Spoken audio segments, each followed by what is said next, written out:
Hi friends, నా పేరు రామ్. నేను ఈరోజు నుంచి ఈ యానిమేషన్ ద్వారా చిన్న టాపిక్స్ అనే కవర్ చేద్దామని చూస్తున్నాను.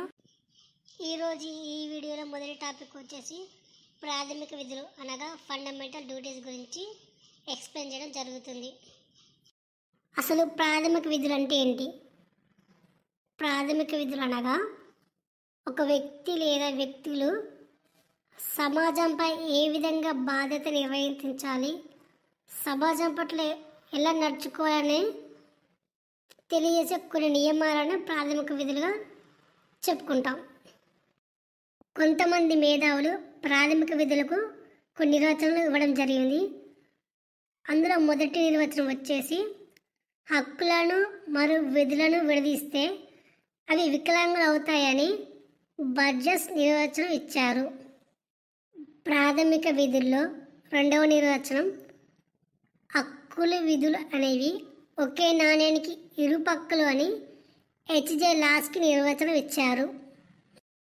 ప్రస్తుతం భారత రాజ్యాంగంలో ప్రాథమిక విధులు 11 ఉన్నాయి. అయితే ఈ ప్రాథమిక విధులను రాజ్యాంగంలో 1976 42వ రాజ్యాంగ సవరణ ద్వారా ఇందిరాగాంధీ ప్రభుత్వం ఈ ప్రాథమిక విధులను రాజ్యాంగంలో చేర్చడం జరిగింది. అయితే ఈ ప్రాథమిక విధులను సర్దార్ సరణ్ సింగ్ కమిటీ సూచనలను అనుసరించి ఈ విధులను రాజ్యాంగంలో చేర్చడం జరిగింది. ఈ ప్రాథమిక విధులను రాజ్యాంగంలో 4A అనే భాగంలో మరియు 51A అనే ఆర్టికల్ నందు రాజ్యాంగంలో పొందుపరిచారు. ప్రాథమిక విధులను 1976లో పొందుపరిచినప్పుడు 10 విధులు మాత్రం ఉండగా ప్రస్తుతం 11 విధులు కలవు. 2002 86వ రాజ్యాంగ సవరణ ద్వారా 11వ విధిని చేర్చడం జరిగింది.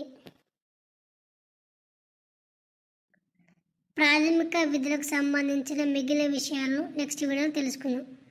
మీకు వీడియో నచ్చిందని అనుకుంటున్నాను. Thank you. మీకు ఈ వీడియో గురించి ఏమనిపించిందో కామెంట్ చేయండి.